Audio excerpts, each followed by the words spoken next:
we're going to look and hear back into 30 years of Article 19 as an organization and the work they have been doing.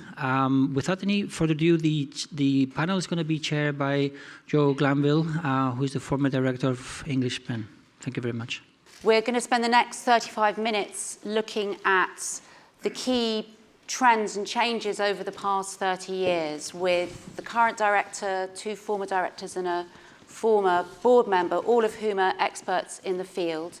And we're joined from New York by Agnes Callamard, who I hope will appear. Hello. Hi, Agnes. Welcome. So let me just do a very brief introduction first to our panel. At the end opposite is Tom Hughes, who became director of Article 19 in 2013. With us is Agnes Callamard, who was director of Article 19 from 2004 until 2013. Next to Tom is Andrew Podifat. Andrew was director of Article 19 from 1999 until 2004. And next to me is Heather Rogers, QC at One Brick Court. She was on Article 19's board from 2004 until 2012 and is an expert in media and information law, including defamation, privacy, data protection, freedom of information. Each of them is going to speak for just 3 minutes on what they see as being the significant changes for freedom of expression in the past 30 years, the positive changes, the negative changes. But what I just want to do first, very briefly, is just remind you what the world was like in 1987, those of you who'd been born in 1987. That was the year when the British government attempted to ban the publication of Spycatcher in Australia and failed. The Conservatives won their 3rd consecutive election victory under Margaret Thatcher. The Palestinian cartoonist Naji Ali was horrifically shot dead in London. The Gestapo chief, Klaus Barbie, who was the Gestapo chief in Lyon in France, was found guilty of crimes against humanity. So Article 19 was born on the cusp of extraordinary revolution in the world and for freedom of expression, the fall of communism, the birth of the internet, the rise of religious fundamentalism, to a world where now freedom of expression regularly heads the agenda. So Andrew, I'd like to come to you first to tell us what the key trends you want to look at. I think I'd pick out 2. One was the publication of the Satanic Verses and the controversy that followed, which occupied about 10 years of Article 19's time because it was the chair of the Committee to Defend Salman Rushdie and his publishers. And I think that had 2 big impacts. One is it led to a new era of self-censorship where creatives and writers chose not to write about certain things because it was much too dangerous for them to do so. And secondly, it had in this country a really galvanizing effect in constituting a whole series of Muslim communities. And many people active in opposing the book have written about how it was a moment of consciousness where people came together on the basis of faith rather than ethnicity, community, class politics or anything else. So I think that had a very significant impact on the way freedom of expression actually operated in real time because the threat didn't come from the state, it came from non-state actors. I think the second big change is obviously the growth of the internet, which I think once I first really looked at it around 2003-04, just as I was leaving Article 19, I thought it's going to change everything about free expression. I don't know how, but I know it's going to change everything. And I think the great thing about it was it democratized speech. It created a global commons for the first time that enabled us, certainly in the first iteration, to get around censorship and control of speech and get much greater access to information, debate ideas, and share and curate information and ideas in ways unimaginable before. I think, unfortunately, to quote a phrase, the tragedy of the commons is the commons becomes overgrazed, polluted, reviled and defiled by people who use it. And that's the stage we're at now. We've moved from a very utopian view of what the internet can bring, a very cyber-libertarian view, governments have no place here, to quite a dystopian view where it's full of bad things done by bad people in an uncontrolled, unchecked way. So I think the challenge for us is how do we protect the essential openness of the commons and maintain it as a commons while dealing with people who pollute, people who overgraze, and people who abuse the commons. Because if we don't do that, then governments are simply going to enclose the commons, put fences up everywhere, and we will lose the global interconnected nature of that communication medium and get a very nationalised, sovereign state-dominated internet, which will be wholly different from the promise that was originally there. Thank you. Agnes. Yes, thank you very much. My point of departure is a statement by the first executive director of Article 19, Professor Kevin Boyle, who died in December 2010. And in one address he made in the beginning of the 20th century, he spoke about the emergence of a global village of precedent when talking about the state of the jurisprudence on freedom of expression. I think over the last 30 years, the world has become a much smaller place, not only because of internet, but also because of the standard of behaviors and norms which regulate the world have become more global and integrated. And I want to highlight three dimensions of it, which all of which I think have also been part of the work of Article 19. The first one is the notion that we, at least as far as free speech is concerned, there are a number of norms that are held in common around the world, not throughout the world, but in a large part of the world. And if you look at population within this world, I think by a large proportion of the population over the world. So there are similar values and norms and standards regarding freedom of expression, which are probably linked to the emergence of the UN human rights system after World War II, but which certainly have become far greater over the last 30 years. I wish to highlight maybe 3 or 4 of those norms: the protection of political expression, the protection of journalist sources, access to information, and the principle of diversity in media regulation. They are not always thoroughly implemented. They are not certainly implemented around the world, but as far as the value that is held by a majority of people around the world, I think there is very little doubt that this is the case. And Article 19 has played a crucial role in advocating and in strengthening the meaning of those norms. The second dimension of our better integrated system is it's at the judicial level, and that is a direct reference to Kevin Boyle. 30 years ago, the African Commission had literally just been established. Latin America was leaving the awful years of dictatorship and moving into a democratization process, which I think has largely strengthened human rights throughout the world and freedom of expression in particular. The European system had already been into place, but since the mid-80s, the European Court has become a very strong vector of protection for freedom of expression and of integration at national level. Those 3 regions, Europe, Latin America, and Africa, and their regional institutions have, without a doubt, been major actors in the globalization of the standard I have mentioned above, the globalization of the values, but also in ensuring that they become more implemented through the role of those regional courts. They have also led to a greater regional integration and regional dialogue between those systems. Thank you very much. Heather, can I come on to you? It's interesting to be asked to think about the last 30 years, because I realised that I became a lawyer 30 years ago, and I was thinking one of the things that I've seen progress and step back is in the field of governmental information. Back to about 1985, Clive Ponting was prosecuted under the Official Secrets Act. He was a very senior civil servant. He leaked information to an MP about the sinking of a ship in part of the Falklands War, or the Las Malvinas, and he was prosecuted. So the state thought it appropriate to use the force of the criminal law. The judge effectively told the jury there's no defence, but the jury acquitted. And it's a sort of change in our attitudes of the government. We can't talk about certain things. We're going to suppress it. We're going to criminalise it. And shortly after Ponting, we had the Spycatcher case. We don't talk about the security, so we didn't even really acknowledge that MI5 existed, let alone what it did. Peter Wright retired, went to Tasmania, writes his memoirs. And the government gets an injunction here, not only against him from writing here, but against the newspapers, The Guardian, we heard from Catherine Viner at the beginning of the day, the newspapers were trying to report what's happening in Australia.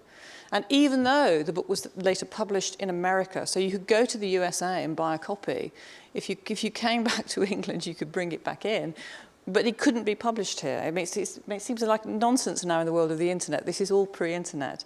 That the English courts thought it appropriate to have an injunction in place, even though a book was widely available in the world. And at least when the case proceeded through the English courts, as it did, up to our House of Lords, which was then our highest case, that the courts recognised that in terms of stopping publication doing the civil law, the government had to show harm, had to show detriment. So we were moving forward. It felt like not exactly a giant leap, but certainly a step forward. The Official Secrets Act itself is reformed. It seemed like we were disappointed at the time because there wasn't a public interest defence. But at least there was a real focus on harm. If you want to criminalise conduct, you have to show harm. And that is, again, moving forward. And one of the big moves forwards in terms of information, huge cultural change, Freedom of Information Act. We didn't have one. We didn't have one in 1987. We've got one now, the 2000 Act, and largely with Article 19 involved, the Campaign for Freedom of Information, of which I'm now director, would campaign for a long time, learned the lessons of other jurisdictions, took it on board. Yes, there are problems with the Act. We'd like it to be bigger and better, but it exists, and it changed the culture. It brought in by a Labour government. Tony Blair at the time said it was a great thing. 10 years later, he's writing his memoirs and God, what a fool I was to think freedom of information was a good idea. You see it forwards and back, forwards and back. And Elif made the point earlier on. She talked about information is not the same as knowledge, and knowledge isn't the same as wisdom. And what I think one of the strengths of the Campaign for Freedom of Information, and indeed Article 19, have, is that they care about information. You get more information. But it's not just that. There's knowledge, and there's shared knowledge. What have you got in your country? What do you need? What can we get from you? What can we share with you? And generating wisdom. And in a world where there is so much information and you don't know who to trust, somebody asked me the other day, I want to know about RTI in South America, where can I go? And I thought, I know, go to Article 19, because you know that information is there. There's a challenge to an act, a commission here, domestic terms, to review the Freedom of Information Act. It's fought back. Article 19, Campaign for Freedom of Information together, make submissions, and a result the commission backs off. Oh, we never meant we were going to weaken the act. Yes, right. But that's because the knowledge, the information, the wisdom is generated to push back. And we're facing it now. We've got the Law Commission, the Protection of Official Data Bill, even retreating from the harm test, which in 1989 we thought was okay. It's constantly challenged, constant challenge, constant pushback, but constant push forward. Thank you very much. Tom. Joe, thank you. So I'm going to pick up on a point that Heather's making now, and I think it's that the last 30 years have by no means been linear. Joe, you described a 1987 which sounded rather depressing and worrying. Maybe it was a very depressing and worrying year. But that was only 2 years, of course, before the fall of the Berlin Wall. Then we had Francis Fukuyama writing End of History. Only 5 years after that, we had wild predictions, confident predictions, though, of liberal democracy being the last form of government that we would see with free market capitalism. We had the Vienna Declaration in '93. We even in 2006 had the creation of the Human Rights Council. So we've seen a progressive improvement and development around human rights, but we've also seen this heyday era of human rights almost come and gone. And since we've come into the early 2000s, I think of an increasing digression between international standards and almost a UN and regional bodies that have continued to build on those standards in a very progressive way, or at least maintain some standards that they've set maybe in the earlier years of the Human Rights Council. And states really rolling back on their human rights commitments. And this issue around, which we all know well, around shrinking civic space, the different controls being put on civil society. And I think safety of journalists is a key indicator on this. You've got these fantastically progressive international standards. You've got a UNESCO plan of action. You've got a lot of investment going into this area. But at the same time, we see a dire situation on the ground in almost all of the countries where we're monitoring this. Thank you. Well, thanks everyone for that very speedy very insightful overview.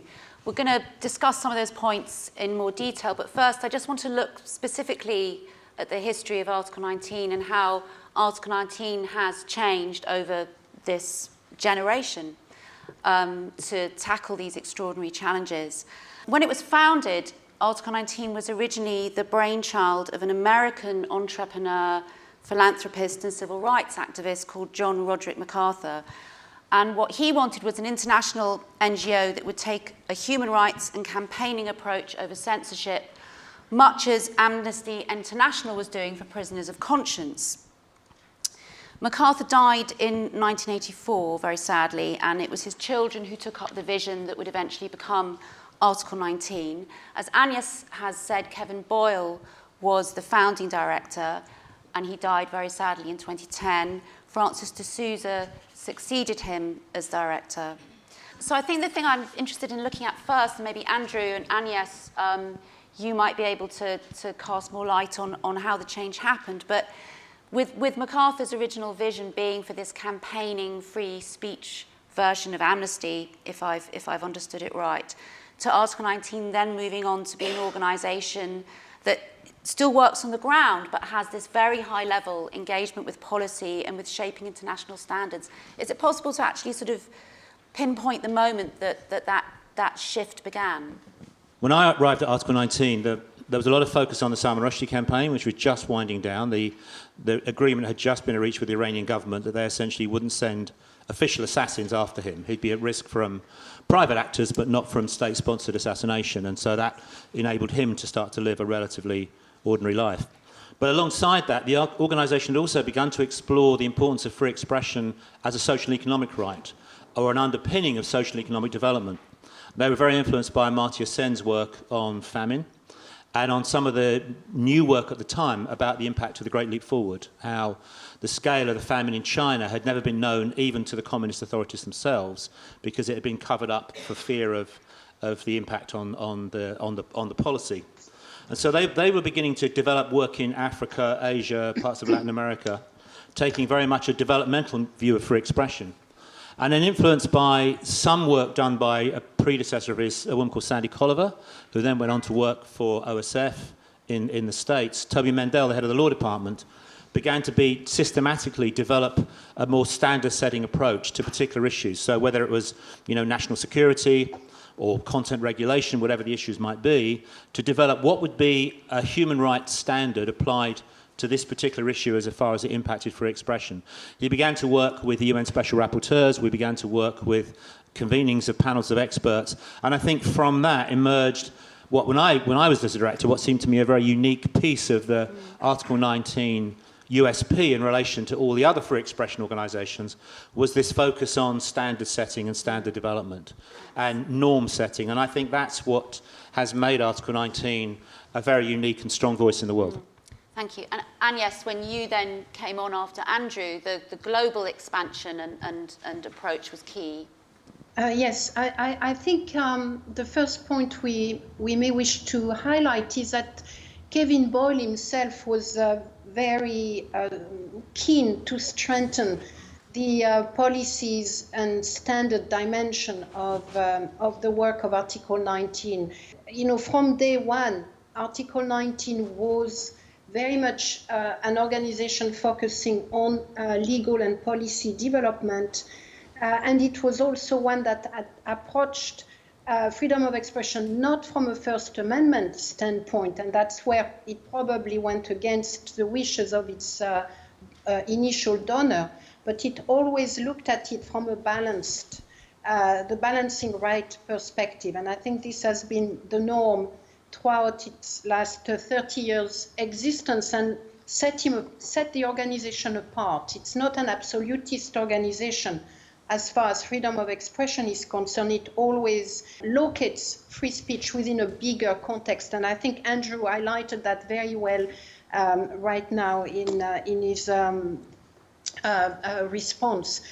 When I took on Article 19, my main goal was to ensure that the policy and standard setting work was grounded in the realities of people around the world, so reflected that realities, while the realities itself needed to influence the standard setting exercise. So my main contribution, I will say, to Article 19, and the one I feel the most proud of and the most committed to, is the establishment of all the regional offices that I think are currently making Article 19, setting Article 19 apart again from other freedom of free speech organizations. So it was the determination that if we wanted to be a global policy and standard setting organization,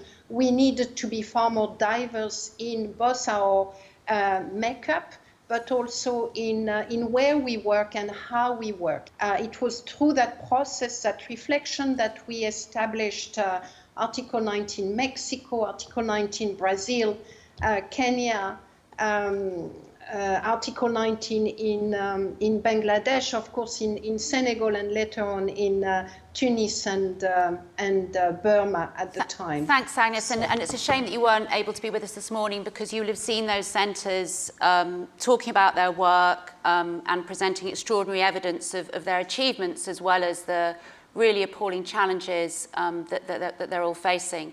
I'd like to come back to some of the points that you all made in this whistle-stop tour of the 30 years, and to go to what is really probably the most positive story, which is the extraordinary right to information, the expansion in access to information, which, as you showed, Heather, has been a quite remarkable cultural shift. And in 1987, I think there were barely 13 countries that had legislation that enabled access to information. Now we have more than 100, so it's a really dramatic change, and obviously the internet has helped to fuel that change. But one of the issues that Article 19 has highlighted in its report, that you've all got copies of, is that while you've got this extraordinary expansion in legislation and possibility, the actual realisation of that, there is still a way to go. What would you say to that, Heather and Tom? Well, in terms of principle, just to sort of acknowledge as well, I mean, I came onto the board of Article 19 just as Andrew was just before he left, and was there with Agnes. And the process she's spoken about the transformation of the organisation, doesn't happen by accident. It took an awful lot of effort, and I think it is a huge tribute, Agnes, to you. And to the others involved, in that part of this thing about right to information and the work that Article 19 was doing that struck me hugely, apart from the standards, theory, the principle, is using it on the ground. I mean, there was stuff about right to information in Latin America, which was about women's reproductive rights, and projects were being funded. It isn't just an abstract good. It's a tangible good which transforms the lives of communities, and in particular minorities within communities. And thinking about that in that way, Bangladesh was one of the areas where Tamina was working, and there was a pressure for a law coming in. How do you get people to care about it? Oh, well, we'll put posters on the back of, they're called tuk-tuks in Bangladesh, but you actually literally drive it around the streets so that people get the message, because it has to be a reality that's felt and that's used, that people see the relevance. Oh, it's just a law. It's for lawyers. The laws aren't for us. No, it's not. It's about information that you can use in your life that will make your life better, your community's life better, makes democracy work better. And I think that's part of the work that Article 19 has Absolutely, done. and I think that is one of the great challenges for anyone working in human rights, but very specifically with freedom of expression, to translate that, because it is an abstract principle, as you say, with the very concrete reality on the ground.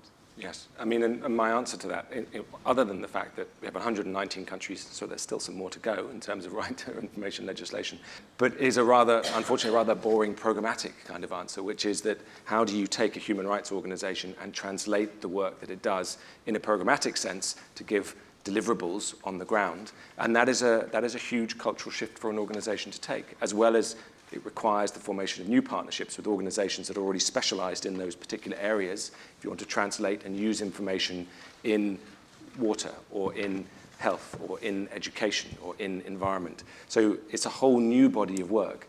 And I think an experience that we've come to, or we've arrived at over the last few years, is certainly that it's not enough. I mean, it's great, but it's not enough to stop at policy, if that makes sense. It really has to go that extra step.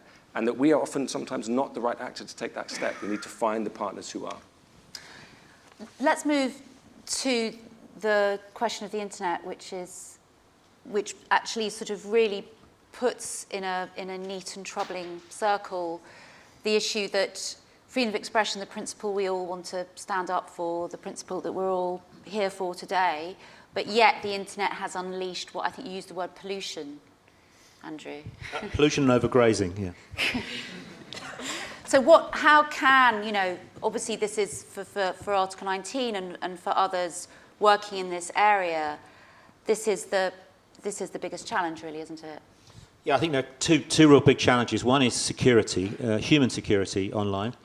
How can people be safe online and feel able to express their views without receiving a torrent of abuse? Particularly women, for example, who many women have abandoned social media platforms as forums of public debate because of the level of abuse they get. So their right to free expression is being denied by the behaviour of other people online. And that's something we should be thinking about. And I think the second issue is content regulation. I think it's probably going to happen one way or the other. And the question is, how does it happen? Does it happen through a process that respects human rights, that follows human rights principles, that involves the participation of a number of actors and not just the companies or the governments on the other hand? Or will, in the end of the day, governments just get to a point when they say, right, we're going to legislate and we're going to follow an agenda the Russians and the Chinese are pursuing very avidly, which is to create a sovereign internet, an internet where national sovereignty is asserted over everything, over every aspect of communications and information sharing. And if that happens, then essentially we've lost the technology and lost what the technology can do for us. But at the moment, I can access those information about Bangladesh, I can access information about Brazil or Mexico, I can access information about whole sets of countries in Africa and follow the Kenyan elections, because they basically do that online. If you institute a national internet, you lose that ability to access information other than that which the governments wish you to see over the fence. So the challenge for the movement is, and we're not very good at this, because we're very, very good at saying all the things we don't like we don't like that kind of regulation, and we don't like you doing this, and governments don't do that. We need to come up with our answers, how we think we should deal with illegal, hostile, violent, abusive content online, and how do we protect people while ensuring the essential open character of the internet. Because if we don't come up with the answer on the human rights side, other people are going to come up with it for us, and it won't be very pretty. Thank you. Agnes, can I come back to the very important point that you were making about this extraordinary expansion in norms, the protection of political expression, of journalist sources, and then bring in the point that Tom was making, which is we have these extraordinary standards, we have these extraordinary forums now, but yet the picture on the ground is still very dire. First of all, I want to congratulate Andrew on the way he made his statement right now. I could not agree with him more. There is a clear challenge to the free speech community right now in how to handle and to respond to the abuses by non-state actors of the freedom that internet has given us in terms of free speech. And I think the usual responses to say free speech is more speech rather than less speech is not going to get us very far. And we really need to take on the challenge in a more sophisticated and complex fashion. But putting that aside, with regard to your questions, yes, there is a gap between the standard and the reality. There is always a gap between aspirations and reality. But looking at the last 30 years, I think we need to acknowledge that freedom of expression is better protected than it has ever been. Certainly than it was 30 years ago, and I will say than it was even 10 years ago. It is better understood by a far greater number of actors. And internet, with all the issues that we are confronting at the moment, has been a very strong vector of integration and of norm internalization. You know, when you think of Facebook, for instance, of how users around the world are behaving on Facebook, I think it's remarkable that there is so much commonality between those actors. The gap between the standard and the reality is absolutely there. The work that Article 19 and other organizations does to bridge that gap is essential and will continue to do so. I just want to suggest that we also need to recognize and highlight all of the successes of the last 30 years, because they are the basis for a better strategy as we are looking at the challenges ahead. Thank you. There's one thing that we haven't mentioned, I think, which I think is another sort of major shift over the past 30 years, which is the role of privacy now.